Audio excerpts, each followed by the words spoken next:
This is David with Corel Trainer. This is Cassie Green from Apparelist. This is Gordon and Firemark from the Entertainment Law Update. And you're listening to Two Regular Guys podcast. Hosted by Terry Combs RG, Regular Guy, and Aaron Montgomery. The place to be for industry news. the best dad jokes on earth, along with relevant topics to apparel decorators. Prepare for the wild.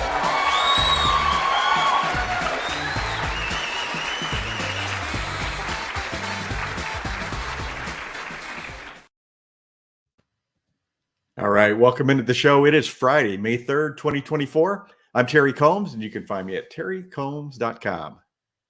And I'm Aaron Montgomery, and you can find me at Our Success Group. And my mission is to inspire you to build a business that you love. And we're talking business again, just the two of us, Terry. We're going to be talking about starting a new business in 2024. And even if you're not starting a new business in 2024, which I'm guessing many of you are not, you've been at it for a little bit. We're going to touch on screen printing, embroidery, DTG, DTF, sublimation, and really more from a and we want this feedback from you guys that are tuned in. What would you do differently now, knowing what you know now, right? What's different today about a new business compared to when, like way back when Terry got started. So, when you got started, what would you do differently today? And that's what we're going to talk about here on this program. Cool part, Terry. This is a two-parter. So today we're going to really talk about those kinds of differences. And then next week, we're going to get into the nuts and bolts and talk about the tools. So exactly. And Eric will be joining us next week to talk about, since, you have been trained in embroidery for 15 minutes, but we feel like we should probably have an expert. I know. More of an expert. My feelings are still hurt that I'm not that expert with my 15 minutes of experience, but fortunately we do have the expert of experts. So he's shaking his head, but Eric's, so like I talk about sometimes with David Gross, right? David's going to forget more about sublimation than I'll probably ever know. I kind of feel the same way about Eric. He's going to probably forget more about embroidery than I'll ever know. So yeah, considering he just sits and talks about it for a couple of hours every week, pretty much. So we're excited to have Eric in here and next week, but today we are excited to talk about that. Yeah, what would you do differently? So good. Yeah, Collegiate Press is a nice topic. Rena, got everybody checking in, so we'll touch base with you guys here in a little bit, but we also have some delicious secret sauce coming up. Terry, what do you got in store for us? Yeah, make sure you stay till the end for the secret sauce. Today, I'm going to be stirring up a little DTG sauce. It's pre-treated shirts. The issue may not be you. I mean, does not sound like me, does it? No, I was going to say, because normally, isn't it? It's not the ink, it's you. Is that? It's always you. No, I guess not. Maybe it's not always you. Maybe it's not.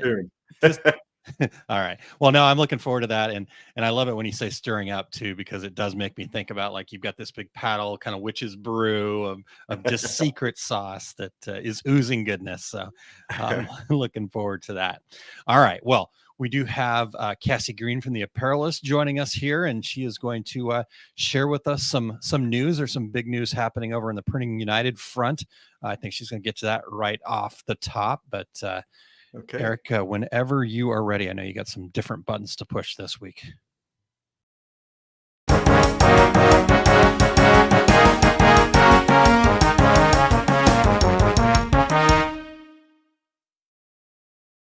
Hello, regulators, and I hope everybody is having a really great Friday so far. Lots of good information and headlines to share with you today, so let's get into it. First, really big headline I have to share with all of you. Printing United Alliance forms strategic partnership with ASI. Printing United Alliance announces a strategic partnership with the Advertising Specialty Institute, or ASI. The mutually beneficial partnership between the Alliance and ASI paves the way for members of both organizations to benefit from the increasing convergence of promotional products and print distributors, printing and apparel, and promo decoration. As part of the agreement, ASI will assume ownership of the following programs and content. Now, this is on the event side first. 5 power meetings and powerhouse hosted buyer events strategically located across key markets. The Coeur d'Alene event has already happened. That happened March 25th through 27th. The upcoming Power Meeting and Powerhouse events include Austin, Texas, Napa, California, Chicago, Illinois, and Park City, Utah. Then on the media side, they will assume ownership of the following programs: Print and Promo Marketing Magazine, a daily e-newsletter, media website, and free print and promo marketing product search tool, providing ASI distributors, suppliers, and decorators with an expanded toolkit of resources and technology. So that's obviously just the tip of the iceberg of this partnership. Please click on the news link to learn more, and of course, reach out to us with any questions. Second headline for all of you regulators today: Relentless Merchandise wins Lincoln's Choice Award for Best Screen Printer. In Lincoln, Nebraska, a screen printing shop that prides itself on crafting high-quality printed apparel and merch wins the 2024 Lincoln's Choice Award for Best Screen Printer. So if you follow Relentless Merch on social media, you know how passionate they are about making merch that matters to their clients and at an affordable price. The Lincoln's Choice Awards honor businesses that make outstanding contributions to the community as voted on by the people. This is all according to owner Matthew Richardson.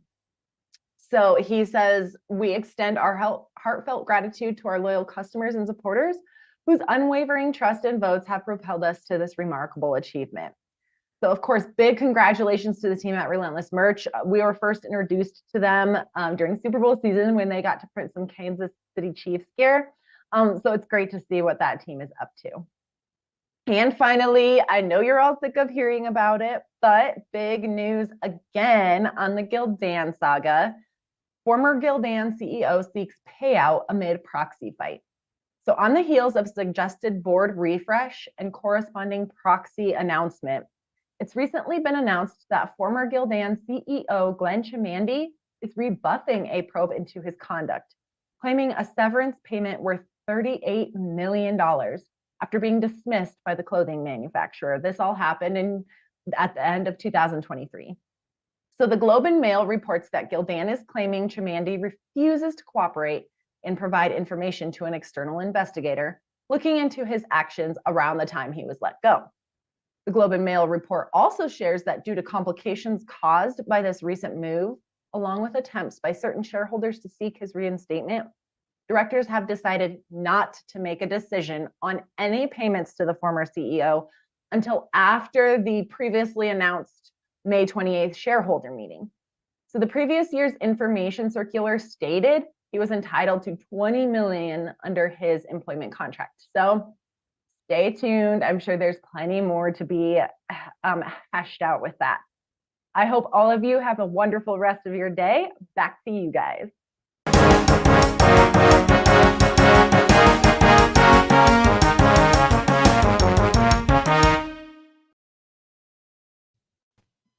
All I heard was Kansas City Chiefs gear. The rest of it went right over my head. Of course you did. Of course you did. All right. Well, that is some big news there for Printing United and ASI. Big partnership there. Be interesting to see what that looks like out at the Printing United Expo in Las Vegas later on this year. And the soap opera As the World Turns there at Gildan, it seems to be ongoing. So I expect to see a movie about it on Netflix in a couple of years. Yeah, Gildan. exactly. There could be. Could be. All right. Well, Terry, let's see if we can check in with some folks. I already said good morning to a few folks, but Ramona was tuned in bright and early there. I'm here. Good morning. Michelle, good morning. Michelle 2, good morning. We've got a couple of Michelles joining us, so we appreciate that. Rena, good morning. Thank you guys for tuning in. And again, Terry, I'm excited to hear everybody else's feedback, right? What would you do differently now too? We've got some great stuff. In fact, Eric has even put in a lot of great bullet points for us to hit on. So we'll make sure we continue to give Eric his due credit there. So good stuff. And good morning, Jan. Thanks for being here, Jan. Definitely want to hear from you. What would you do differently? But before we do that, Terry, Eric is also kind of decided, I don't know if we brought him to the dark side or what this is all about, but he actually offered up a dad joke, and I think you're going to read it if that's correct. Okay. Okay.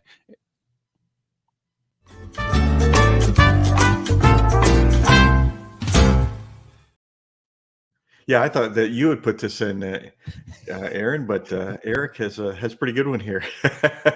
All right. Aaron, did I tell you that last week I went to a wedding that was held at the base of a cell tower? I didn't hear that now. No, the ceremony wasn't that great, but the reception was incredible. That kind of reeks That of is a an Eric really joke. freaking good one. See, and we outed Eric, though we probably should have not done that. So he keeps his high esteem, but we did drag him down into the mud with us. So we appreciate you sharing that, Eric. All right, Aaron, before we dive in, we want to thank everybody for checking out the Two Regular Guys podcast. We need your voices still. If you would like to participate in our show intros, go to decorators.inc/intro. And just read a few sentences and be a part of the show. Don't be left out. We are always looking for new guests. So if you or anyone you know would like to join us, go to calendly.com/2, the number 2, regular guys, to book a future episode. Or you can email us at info@tworegularguys.com with your show ideas. If you are listening to the podcast version of our show, we would appreciate you sharing the Two Regular Guys podcast with all of your industry friends so they can become regulators too. We would appreciate you giving us a review on Apple Podcasts, Spotify, iHeartRadio, Amazon Podcast, YouTube Podcast, wherever you do your podcast listening. We are there. So please join in with your comments and your questions if you're listening to us live. Yeah, definitely. Looking forward to this. And so, Terry, let's do this. Let's dive right in. We talked about what we're here to talk about. I think, let's start off on this side of it, right? And talking about anything garment product decorating business wise. Let's go with if I knew then, right? Back, we'll everybody goes back as far as they need to, right? So we'll just leave it at that, Terry. But if I knew then what I know now, what would you do differently? So, Terry, what's the first thing that you might do differently? I guess first I'd say, wait, Nixon is going to resign? If I knew then what I know now. Yeah. But that gives you a little idea of when. When, okay. To do the math. Okay, gotcha. Okay. So I think the first thing for me was I had this belief that everyone already in the business knew more about the process, the business, everything about the business more than I did. And I was a little timid coming into it, and I remember going to trade shows. I went to the Atlantic City Impressions at what was it then? The ISS show, Printed Sportswear show. Decades ago, and just in awe, and didn't want to raise my hand and ask a stupid question. You know what I mean? Yeah. So. And you see that. I mean, I still see that today, right? People are like, "Oh, I don't know. This is probably a silly question." It's like, no, it's not, right? Yeah. So I think that's a really good one. What else do you got there, Terry? Would you say in your seminars, there are no dumb questions, prove me wrong, The only dumb questions are the ones you don't ask, right? But then there's an occasional one going, okay, that wasn't. Along the same lines was the belief that everyone who started a business worked hard to be an expert at the craft. And, that just floored me that didn't happen. And, as I've said on this show many times, I say in all of my seminars, there are lots and lots and lots of screen printers. There aren't very many good screen printers. And that was probably the biggest surprise of all to me is that somebody would get into a business like this and just kind of say, okay, I know how to do a 2-color print. That's all I need to know. And therein lies my business, rather than testing and experimenting and trying new things. And I was armed with my How to Print T-shirts for Fun and Profits book written by our good friend Scott Fresner, somebody that I idolized when I started in business. And I did, though. I still remember to this day saying to my wife, man, this guy's got it figured out. He doesn't do it. He tells other people how to do it. and eventually I was that guy teaching the screen printing classes for Scott Fresner. That's pretty cool. And being that Yeah. guy, telling Yeah. people how to do it. So, Yeah. well, what about you, Aaron? Do you have a Yeah, well, I think you became that guy because you did work hard to be an expert at the craft, right? I mean, heck, I see this still today, even in the space that I'm in the coaching and support space, right? That you can tell the people that are just there to make the buck, right? That let me figure out how I can, find some shiny object that I can throw in front of people and hope to get them to pay me $20 a month and just forget about the fact that they're paying me. And then I can, right. And the same thing goes with our businesses, right? Like, yeah, I get that there's extra work involved to become an expert at your space, to become the very best in your space. But if you truly want to grow, you truly want to have a sustainable business, you do need to look at it that way, right? How can I become the very best in this space? And, part of that is that we, have to decide what we're going to become an expert at first. well, yeah. Yeah. And it may not be what you started out with. You might find that, wow, there's a wide open market over here that I didn't know about, or I really love doing this part of the business, and maybe shifting gears a little bit. So you have to be open to change, and you have to be a little bit fluid in what you do. But and it's not even that hard to become an expert at what you do. Yeah. Does it take some effort? Yeah. Does it take working some extra hours? It does. I always go back to Pierre Jimnicki, who was winning awards for screen printing, and he'd only been a screen printer for 3 years, never pulled a squeegee 3 years prior. And on this show, we said, Pierre, how did you become an award-winning screen printer in 3 years? And he goes, it was really easy. I just worked 100 hours a week. And hey, you don't have to work 100 hours a week, but just try to improve your craft. Stop and think, hey, is there a better way to do this? Because trust me, just because everything is being done this way today doesn't mean there's not a better way to do it. And I think that really is what opened up doors for me, is when I started realizing, man, there's got to be a better way to do this. And, standing in the middle of my production floor, scratching my head saying, everybody's doing it like this. It seems to me there's got to be something better I can do. There's an easier way to do this, an easier way to track this, or a better way to be productive. So, it's baby steps to become an expert. So, but, and if you start a business, if you had the passion to start a business, I guess that's what surprises me most, Aaron, is if you had enough passion to start a business, why aren't you passionate about being better at that business? So, yeah.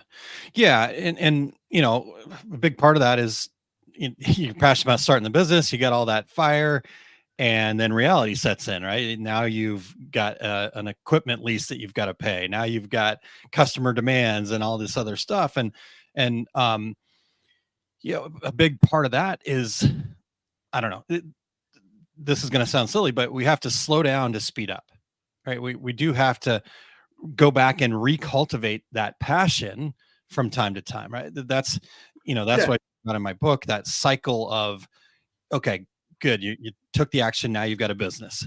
Okay. But now we got to go back and make sure that, okay, let me remind myself why I'm doing this, right? That passion. And then make sure that, okay, what's my plan to get a little bit better at it? And then now I take action again. But unfortunately, we kind of start the business and then we go, okay. Right. Or we started the business because we thought it was just to make money. And unfortunately, the bad news for folks that get in it that way, there's probably an easier way to make money than having your own business. Let's be honest. Right. There's so much reward to it, but if you're just out for a quick buck, there's probably a MLM out there that you can scam people on for a little while or something. I don't know. Exactly right. When you say that about getting excited about your business again, when your business gets a little bit bigger, and you have employees, or get to the point where you have managers or supervisors. Mm-hmm. When I was in Kansas City, once a year, the whole management group, there were 5 of us. We would go for a long weekend somewhere and just kind of brainstorm ideas for the future, and everybody would give a presentation on their department, and talk about ideas and this and that. And we came out of that. You were excited to go back to work on Monday because you've kind of rekindled that whole entrepreneurial spirit about that you started with. So sometimes you need to do that. You need to, as you said, Aaron, you have to kind of rekindle those thoughts and ideas, and get excited to love your business again, right? Yeah, that's right. That really is it. That's the core of it. And real quick, David Haynes from CorelTrainer.com said, starting a business is easy. Keeping it successful is the hardest part by far, in my opinion. Yeah. And he also said regulators mount up earlier, but that was just me going back to my 80s roots there, 90s roots. And good morning, Cindy King. Thanks for being here. Yeah, I think all those things are super true. So, Terry, I know that you've kind of been bringing in the ideas and you're waiting for me. I love what you've got in there. And then I'm looking at Eric's ideas. I'm like, was that guy in my head? But I think just great minds think alike. I love Eric's too. I was reading through those last night and I'm like, oh man, these are awesome ideas. Yeah, for sure. So why don't you, I'm going to just talk about the points. How about that? Instead of bringing my own original ideas here. Thank you for allowing me to do that. So what's your next one, Terry? Well, my next one, and I was guilty of this because, and keep in mind, I came into business armed with my degree in journalism from Ohio University, and so I didn't have know that at all. By the way, I didn't have any business background. My experience was working at the college bookstore all the way through college, and working my summers at Cedar Point Amusement Park up on Lake Erie. Those were that's what I had to draw on. But what I did was I really questioned the value of what I was doing because I didn't have experience. I had competitors in little Athens, Ohio, where Ohio University is. I had 5 competitors. Some of them had been in business for 20 years. And so I kind of struggled a little bit with, hey, am I doing a good enough job? Is this product good enough? And so I think everybody does that a little bit, question the value of what they do. And let me add to that. And therefore don't charge what it's worth, because they don't think that what they do has value, and it does have value. And if you're working at it, and I was lucky in the fact that I started my business with a customer. I mean, my business sprang from a customer's need, and so I bought equipment and I started my business.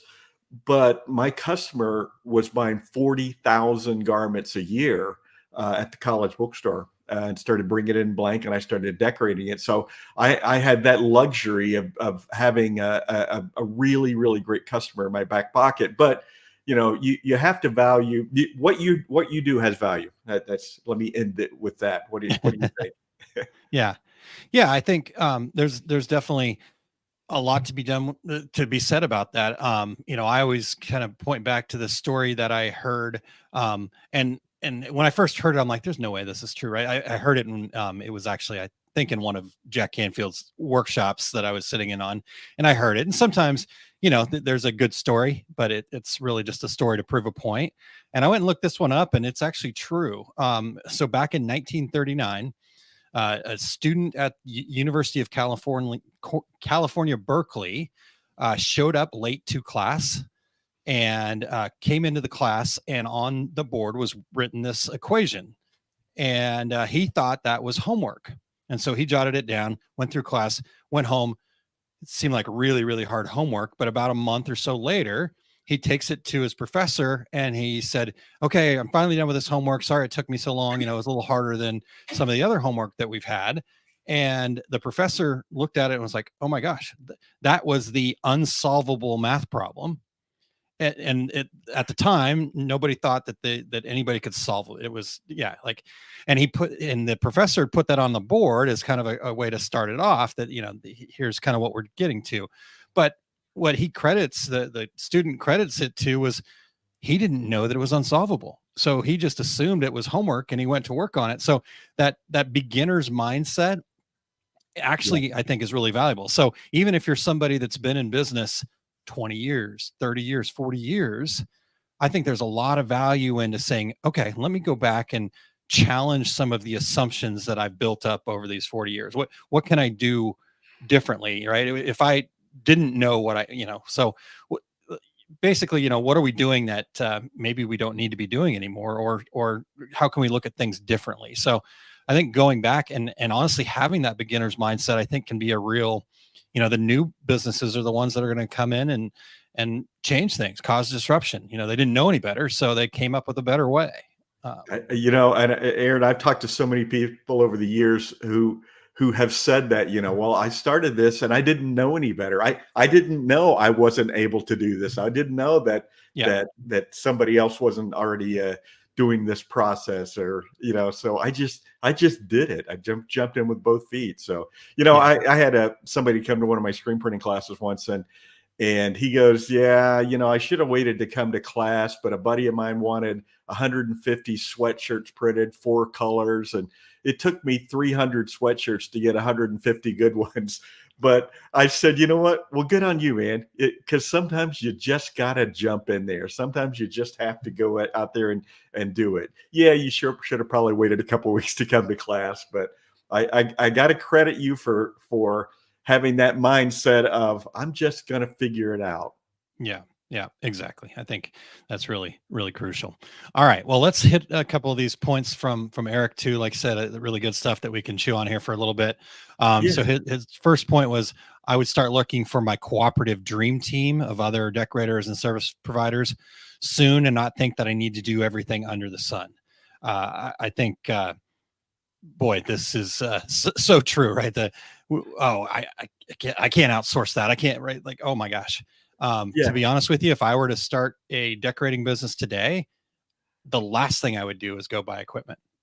I think I would go and build a market, and there's enough people doing, right. I mean, I can get transfers. Maybe I'd go buy a heat press and that's it. Right. I can go buy DTF transfers from just about anybody nowadays, it sounds like, so, maybe starting there. So yeah, what's your take on that, Terry? This one probably, of Eric's suggestions, this one probably hit me the most, because there is that mindset of, well, no, I don't want to job it out. They'll steal my customer from me, or that sort of thing. But gosh, there's so much opportunity out there for just what you're saying, and Aaron, I talk to people all the time who say, I just don't know if I have the business for this. And I'll say, well, listen, you're in Pennsylvania. Here's somebody in Pittsburgh that does contract printing. They do contract transfers.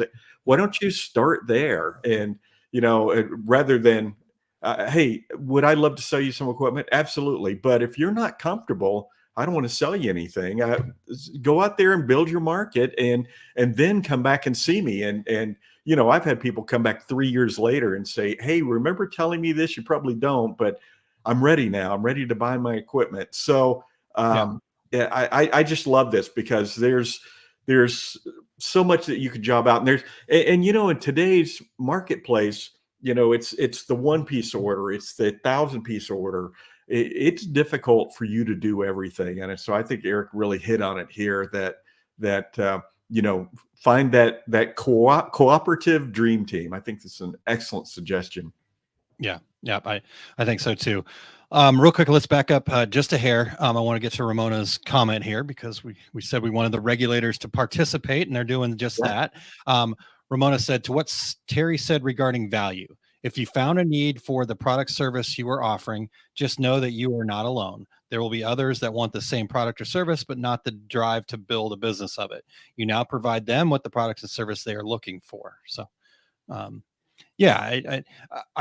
think what she's getting to there, and I say this a lot in some of my seminars, Terry, is, if you're in business for any length of time, you probably have that one customer that you just, man, I can't wait for that phone call to, till we do the next job together. Right. And I always tell people, that's your ideal customer. Right. And so think about the fact that you want to go after that person and there are hundreds, if not thousands, of those other people out there just like them. You're just not being clear enough to get them. So like Ramona said here, there are others that want the same product. So that becomes your role, is figuring out how to, clearly speak to those others that you can provide that service to. So Yeah, just like last week, we had the conversation about, who's your customer, everybody, and Yeah. you zeroed in on it. Who's that customer that you love working with? That's your customer, and Yep. so focus on people just like that, because there are thousands of them out there. Yeah.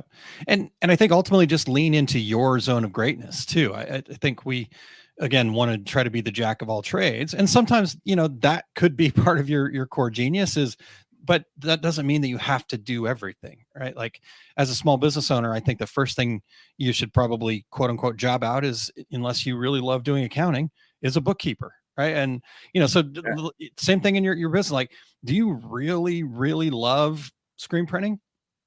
If that's a no, right? If you can't go, oh yes, then maybe you should look to job that out instead of upgrading your equipment, right? So, everybody does things. Some people love the designing part, and like, okay, then design. Stop trying to worry about, why is my print heads clogged on this thing? Somebody else can do that production part for you if really where you're heading. So yeah, we could go way deep into that, Terry. Aaron, when I was in college, there was a radio commercials I would hear all the time for a garment decorator, and it was called the Fog Zone, and it said, "The Fog Zone, we print everything." And every time I heard that, I thought, wait, what? Everything? You doesn't matter. You guys are just kind of mediocre at all things. Yeah. But and here, decades later, still stuck in my brain that yeah. thought, so that part worked, but what an odd slogan. It is. One other quick thing, Lori Donovan shared. If a blank product is not your thing, in quotes, outsource it. You'll be happier with less frustration. And because you mentioned, right, that somebody might steal my business. I think the other thing that keeps people from outsourcing is, I'm not going to make as much money. When you're frustrated and you're ruining things and you're not happy, you're going to be spending just as much money as whatever nominal amount of profit you gave to that outsource partner. Yeah. Right. So, yeah. And there's always hey, it's Tuesday. It's time to go pick up that order that all I did was go hand them the artwork. Push a button or, whatever. So love that. And then Jen says, this show topic needs to be a roundtable class at a trade show. My best moments in learning have come from moments like this. I could see that, Terry. I could totally see that. All right. Let's get to the next one here that Eric has. I would act on ideas faster and with less perfectionism. Quality is important, but someone else is watching and thinking as you do. And the first one to market often gets to set the scene about a product, style, or market. More output and less attachment to individual outcomes. So one main point, but lots to unpack there, Terry. So where would you start with that? Well, I think that's right, because and I think that we can overthink things to death. And I'll give an example that I've given here on the show before, where somebody called me up and said, "Hey, I was in your class 3 years ago, and I'm getting out of the business. I need to sell my equipment." And I said, "Well, I'm sorry you're leaving the business, but yeah, I'll be happy to bring it up in class and see if somebody be interested in buying your equipment. Make sure you tell them it's brand new." And I'm like, "Wait, weren't you in class 3 years ago? What have you been doing?" "Market research. I've been researching the market for 3 years while the equipment sat gathering dust over here in the corner." I think that's part of the perfectionism. Mm-hmm. Yeah. It's got to be perfect before I flip the switch, and that's a huge mistake. Yeah, and interestingly enough, this is not just our industry alone. So I actually am involved in facilitating masterminds outside of the garment decorators. It's adjacent, but these are handmade product decorators, Etsy stores.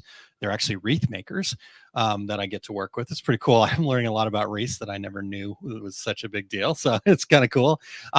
But we're having this exact same conversation, right?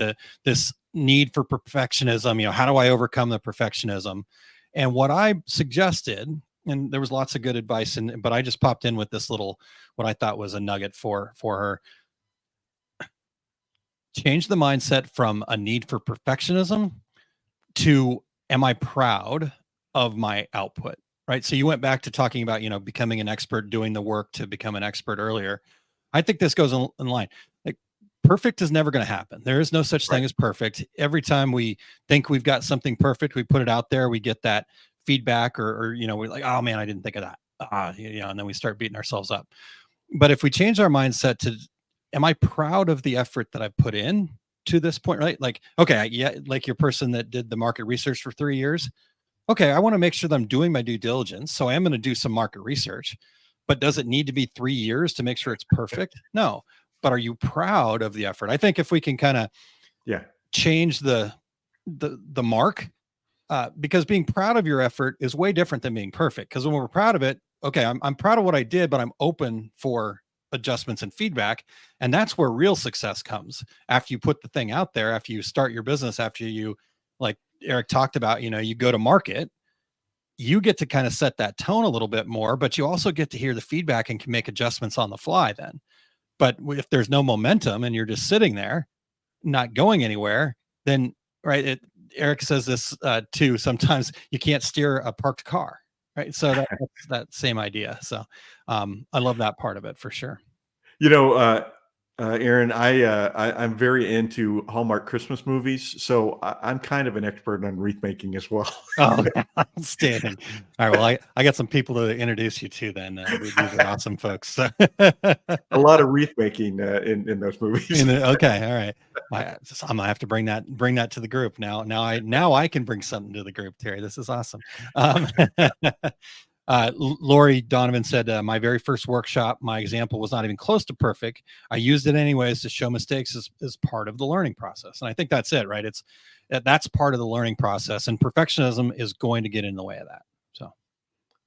Exactly. All right. I know we could go, I could probably speak for another 45 minutes just on that one point, but let's keep moving here. So Eric's next point was, I would court the best fit customers, and again, using air quotes, their best fit, but I think that's true. I would court the best fit customers that suit my strengths rather than shotgun my message and hope for the best. Less desperation in taking every client on. Unprofitable relationships should have been corrected or dropped sooner. So also a very key point there, Terry. So what's your take? Well, in improv, when people do improv, the rule is always say yes. That's not the rule in business. Don't always say yes. And it's so easy to get caught up in I've got to take this order because I've got to pay the bills. And sometimes you have to do that to get started. But like you were saying earlier, Aaron, find that customer that you love to work with, and just cultivate that and gather more of those customers. And it's hard when you start out, and I'm going to talk about this in the next segment, but it's hard not to be desperate when you start out, and it's, you got to get past that as soon as you can. Yeah, agreed. And that best fit customer, I think, is really the key there, is truly understanding who that best fit customer is, right? You want to work on your craft. You want to fall deeper in love with your business. Spend some time doing that. We're going to, in the fundamentals live workshop coming up, we're going to spend a good amount of time in that place, right? And just understanding who that is, because then you don't have to work, right? It makes your marketing, it makes everything in your business so much easier, because now you have a reference point to make decisions on, right? Like, what should I post on social media today? Well, would my best fit customer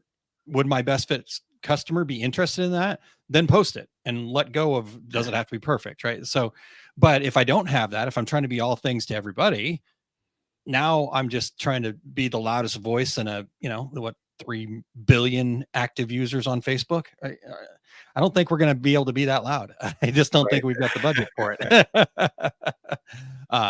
So I think that's a really good point, is just really understand who that best fit customer is.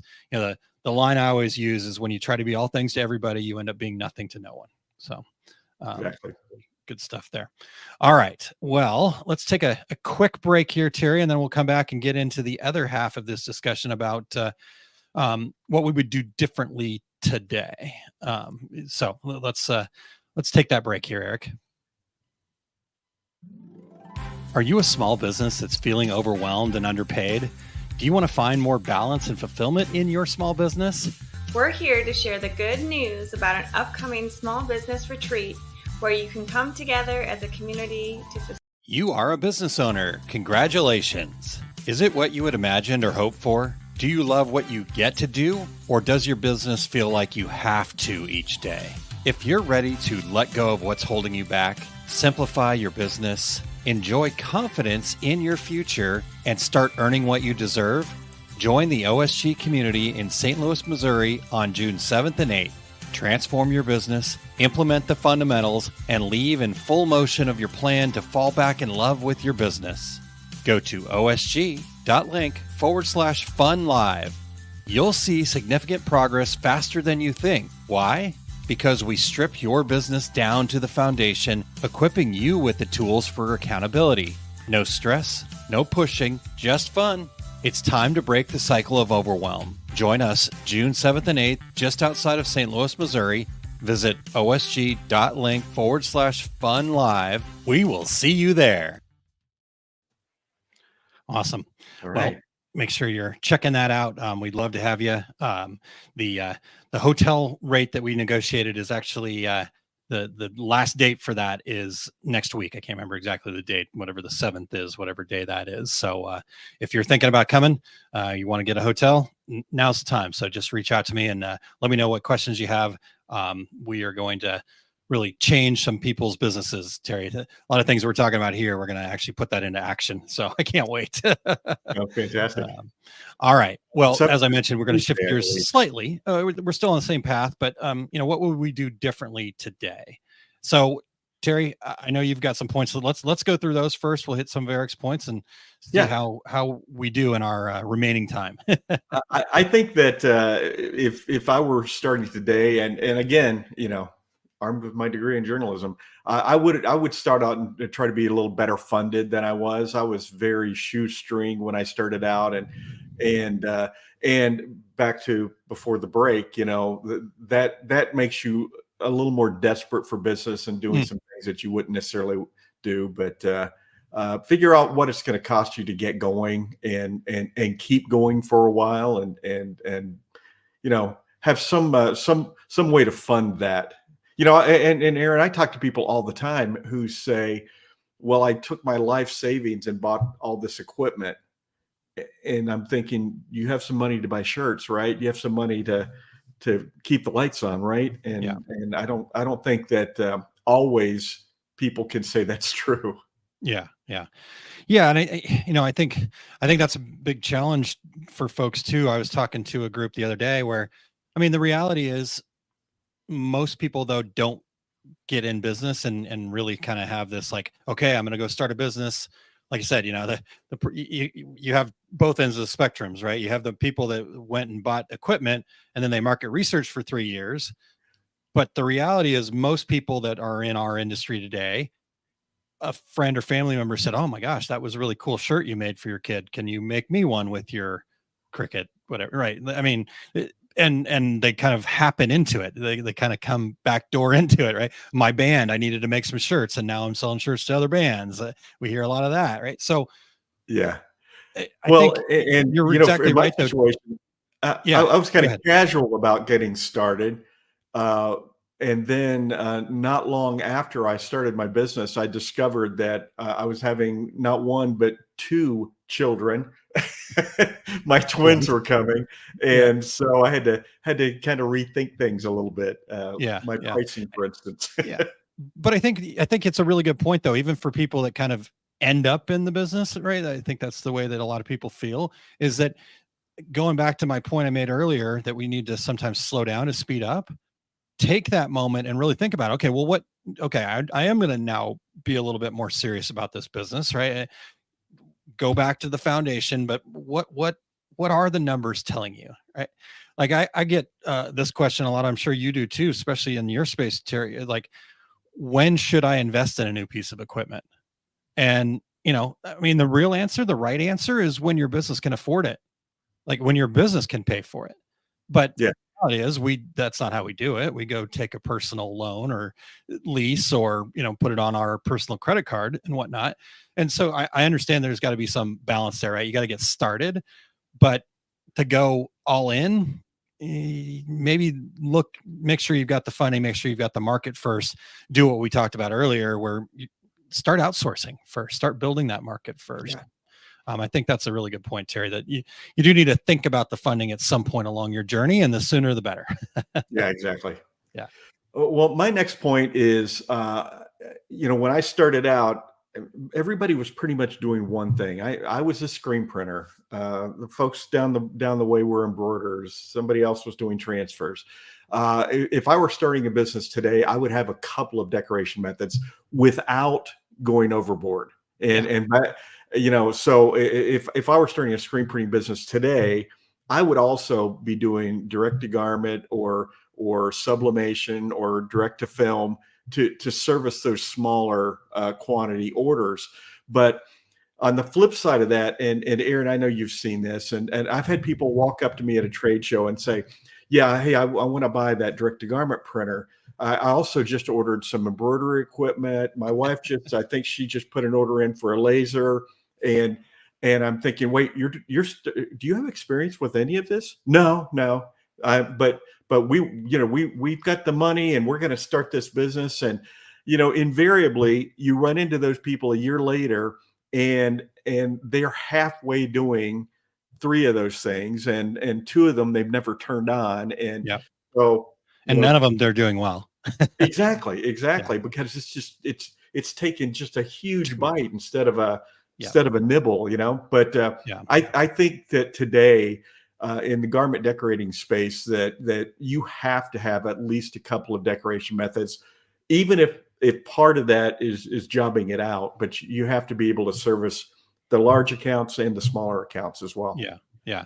I think that's a really good point, Terry. I know we kind of talked about like not going overboard, like you said, don't go overboard with it, but I've seen it. I've done it, right? You go into something and you've got your blinders on because you're involved in it all the time. You're kind of in the weeds, so to speak. And so you're saying, yeah, I'm going to be a screen printer. I'm going to be an embroiderer. I'm going to be this.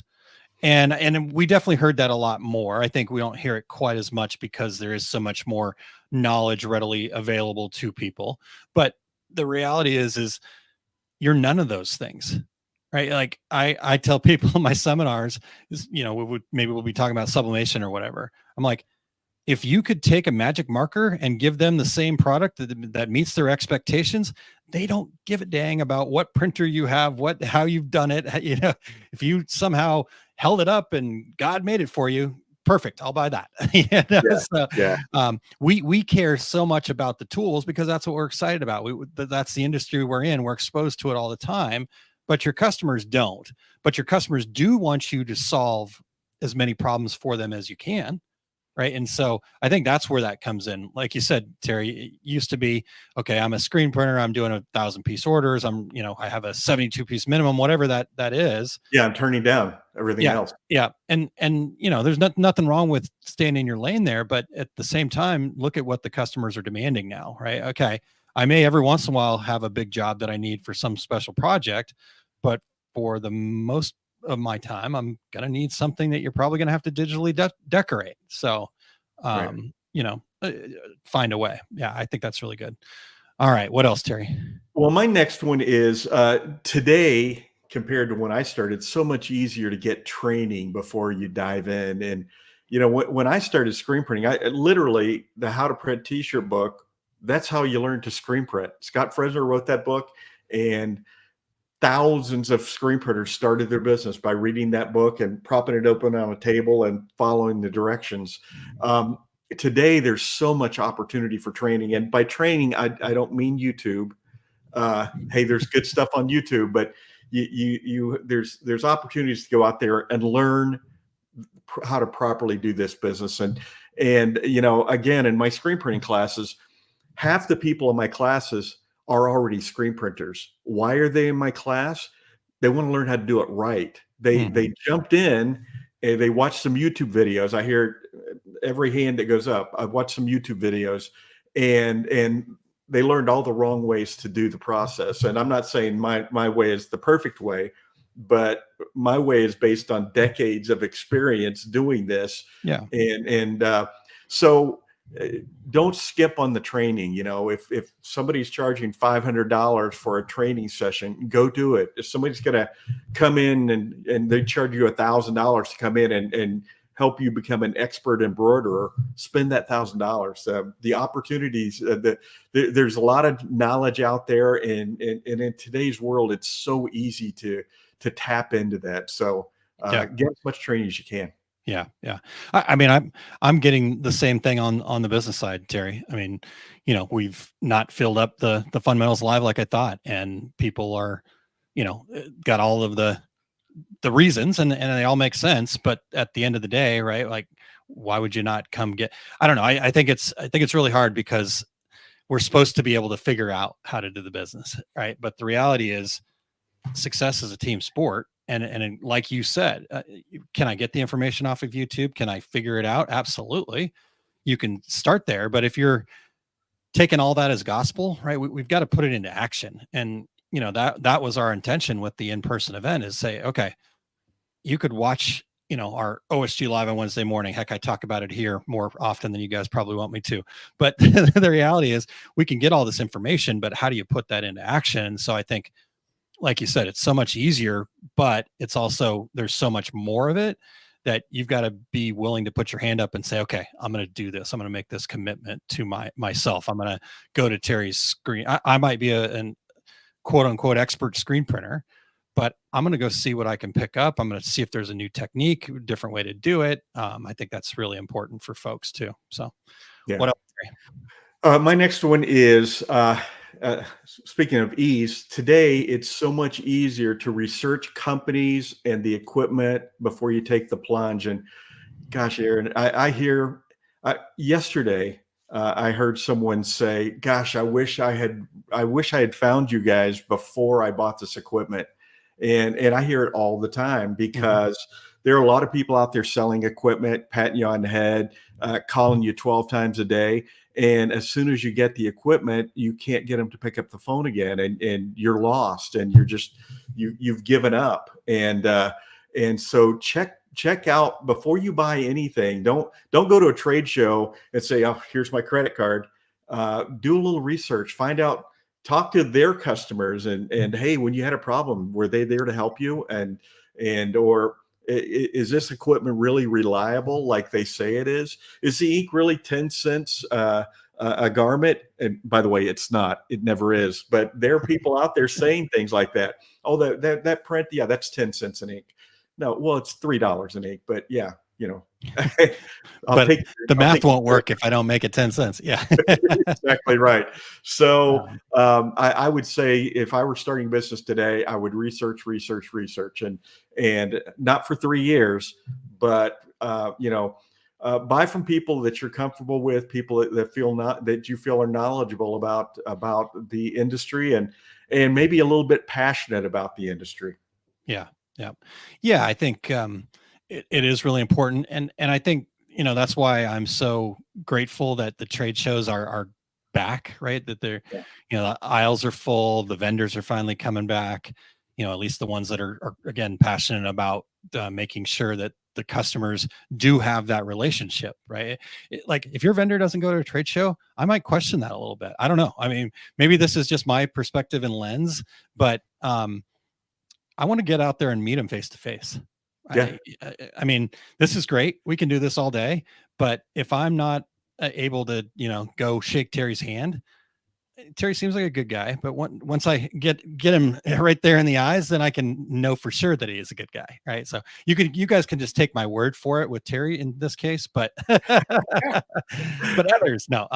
So I think that's really good. Yeah, do some research, but buy based on the value, and that value is really going to come from the relationship, right? And so in fact, that might lead us into, I'm going to go a little out of order here, Terry, but I'm going to jump to Eric's last point here, and then we'll come back, because I just felt like these were connected.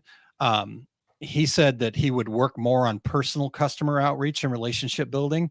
The novelty of online marketing is over. It's still a great tool, but where I was once championing digital channels to a group of analog first embroiderers, now the digital channels are often flooded and diluted.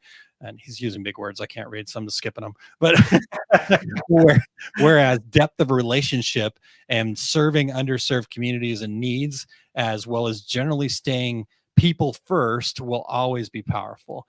And so I think what we were just talking about, Terry, with researching your vendors, the same thing can be said of how you interact with your customers, right? Like, again, we want to have our presence on social media. We want to be doing these things, but at the end of the day, you should probably be spending a little bit more of your time and effort on actually building the customer relationships than trying to shotgun to everybody. So what's your take on that? Well, yeah, and and even in social media, as we learned last week with our guest, is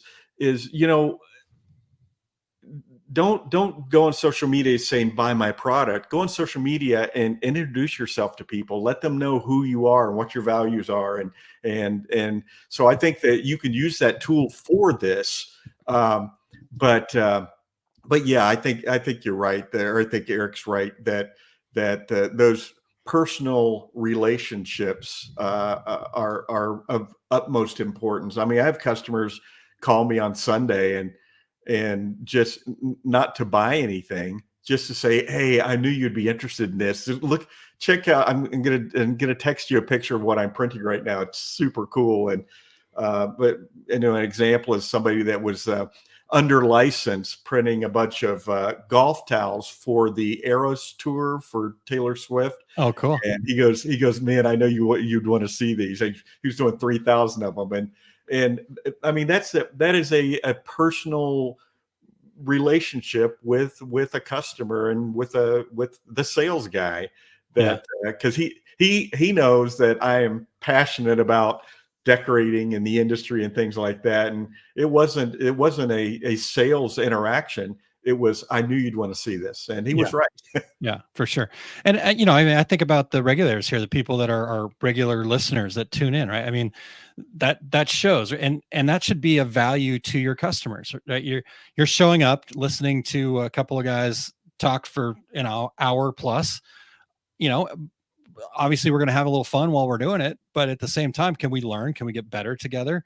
I think it's really important that that's also part of what your value is to your customers, right? I do the work, and so I'm going to put my effort into building that relationship with you. And now I'm going to have some basis for you to understand that I am an expert in this space, right? That I can help, right? Because there will always be somebody up the street that is willing to do it for cheaper. And so if you can kind of go, okay, yep, there is, good luck, and I'll see you when you come back. Because almost always they come back. yeah, for sure. Okay, so Jan says, this is a big one. It might cover us up, but this is good one. It blows me away that people will spend tens to hundreds of $1,000s buying equipment, yet have an issue spending money for training courses. I spend no less than $1,500 plus on a trip to a trade show. If I learn one thing, it is a success. I will spend more on that to go to Disneyland.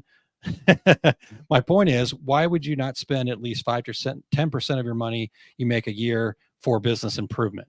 Return on those dollars can be huge. Just a thought. So, yeah. Wait, let me get this straight, Jan. I thought you came to those shows just to come by my booth, give me a hug, and say, how you doing? Is that not the case? I guess not. Well, not more, Terry. that cat's out of the bag. I love it. Okay. So let's I know we're going to save one for next week, because we are going to get into bonus time already, and we've got the secret sauce coming, but I do want to hit one more quick one here. Sure. This is more of a, I would say, kind of the how-to, like a nuts and bolts type thing.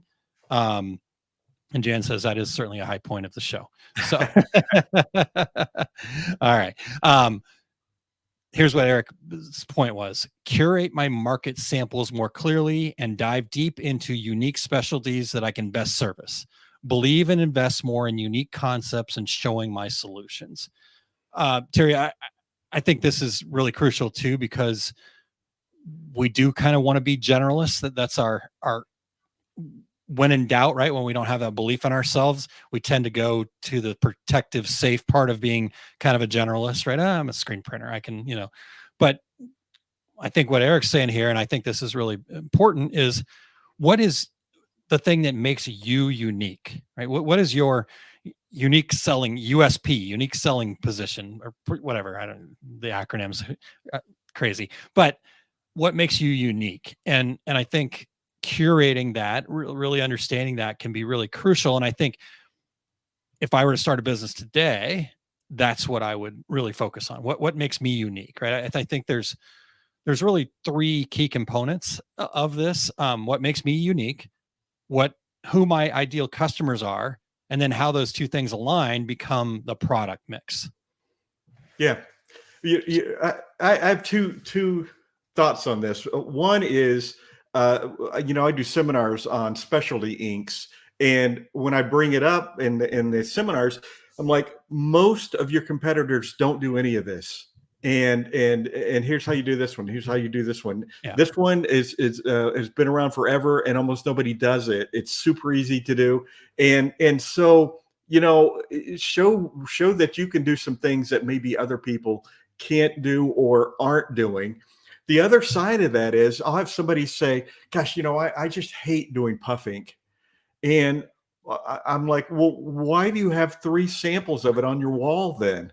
Well, why is it in your sample kit? What if you hate doing it? Take that out. Stop telling people you're encouraging people to buy something you hate to do. Yeah, So yeah, for sure. I think it's a two-edged sword, as they say. Yeah, I agree.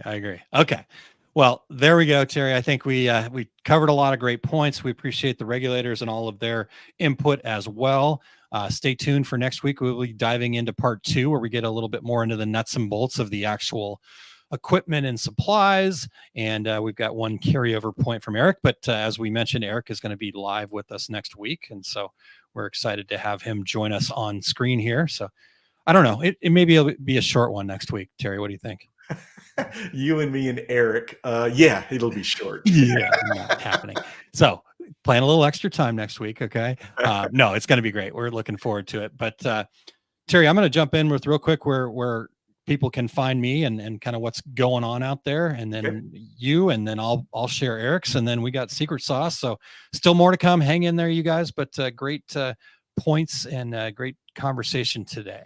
So first thing, Terry, is if people want to go and check out the Facebook group, the OSG Facebook page, it's called Fall in Love with Your Business. And if you go to facebook.com/groups/Fall in Love OSG, and it's just it's a growing space. Maybe you're facing challenges, maybe you're seeking advice, or what we really love doing is celebrating successes together. It's just a really positive and uplifting space where we kind of quickly get away from the commiserating and more about the support and the mindset. So we've been having lots of great conversations about getting a little bit deeper. And so I think if you have not already joined the group, go over there and check that out. As far as me being on the road here, my next event outside of the Fundamentals Live, which you heard about earlier, but Graphics Pro Expo in Long Beach, California. I will be teaching a class there, How to Master Pricing for Profit.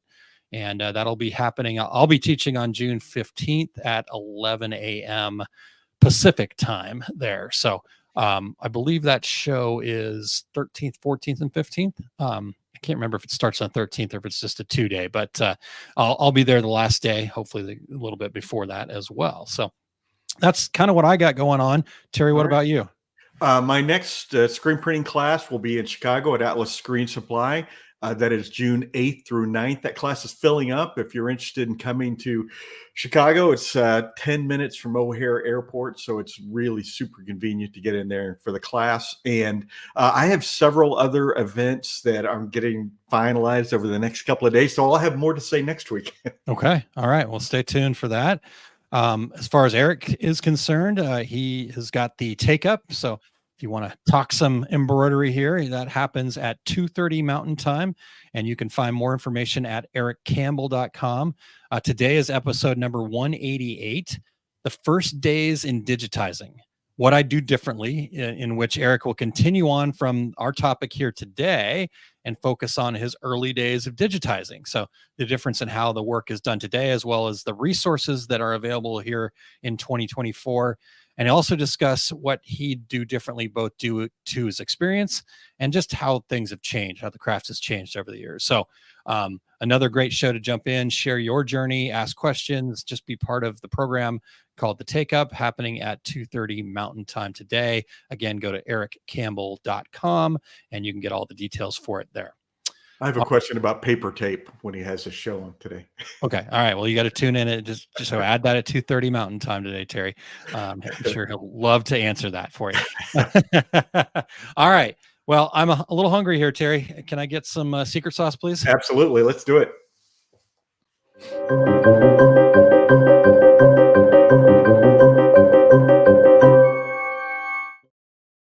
All right. My secret sauce today is pre-treated shirts. The issue may not be you. For those outside the direct-to-garment world, pre-treatment is a saltwater-based solution that you have to apply to a garment before you print with white ink.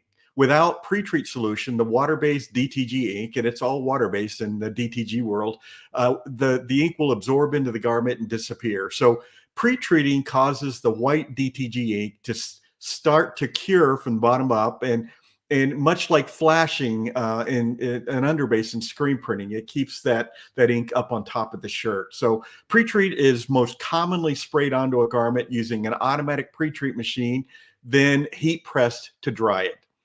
Some decorators struggle with the pre-treat step in the DTG process, usually because they apply too much solution, or they don't understand how to properly apply the product, or because they want to cut out the step in the process and they don't want to buy the additional pre-treat machine. Enter pre-treated shirts. Shirts that are purchased with pre-treat solution already applied to the fabric. Pre-treated shirts have been attempted since early in this barely 20-year-old DTG history. Those early pre-treated shirts were not really viable for a quality finished product. But over the past couple of years, there are more players entering the market with their own version of the already pre-treated shirt. If you've ever attended one of my screen printing classes, you've heard me say, before you call your supplier about a product, it's you. It's always you. That's obviously not always true, and especially when it comes to pre-treated shirts.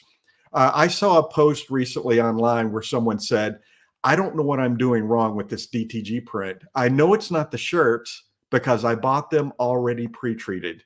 My answer to that is maybe it is the shirt. So, don't get me wrong. Today's already pre-treated shirts are light years better than the same product was 10 years ago.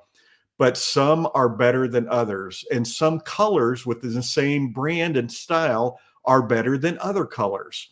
What I recommend you do is try a variety of colors, styles, and brands before you're just assuming all products have been pre-treated perfectly. Ideally, create a control graphic that you can print on any and every one of these garments to compare.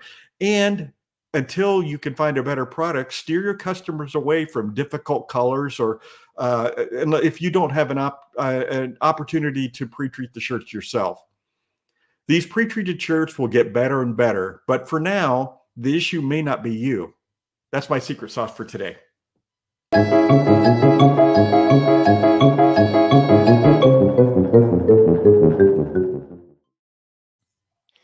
All right, Terry, that was delicious. So it's not me. Okay, I feel better now. I thought all these years it was always me. Okay. Yep. Not anymore. I've changed my tune. I have to be more fluid about my business, Aaron. There you go. I love that. Good job, Terry. All right. Well, thank you guys for tuning in today. What a great show, Terry. I really enjoyed talking to you about this, and special thanks to Eric for all of the great bullet points. Looking forward to having him join us in the show, actually on the show. We're still going to make him push buttons, but yeah, of course. Yeah, we also want to thank Eric for being our show producer every week, and he does tons of work behind the scenes, everybody, and we appreciate that very much. And also Eric for giving us a great dad joke today. Yeah, definitely a great dad joke. Yeah, Eric is like the duck for sure, right? Cool as a cucumber up here. Little feet going like crazy underneath. One of those feet has a boot on it. Yeah, it does. So don't kick the feet too hard there, Eric. All right. Well, as we mentioned, next week we're going to continue this conversation talking about what equipment we would buy in a startup today. So getting a lot more into the nuts and bolts. I will do my best to keep up with you guys, but it should be a great conversation. That's why we brought Eric to the fold here for sure. My 15 minutes on some random embroidery machine just isn't going to cut it. So going to be a good conversation next week, Eric or Terry. I'm very excited about it. Until then, I'm Terry Combs. He's Aaron Montgomery. And that was the Two Regular Guys. Here we go. We're out. Awesome. Thank you for listening to Two Regular Guys. Check out our website at tworegularguys.com. That's the number 2, regularguys.com. You can also interact with us over at our Facebook page, facebook.com/tworegularguys, or send us a tweet, twitter.com/tworegularguys. And we have a YouTube page. You can find all that from our website, tworegularguys.com. Thanks for tuning in, and we look forward to spending some time with you again next week. Okay, well, I'm all done.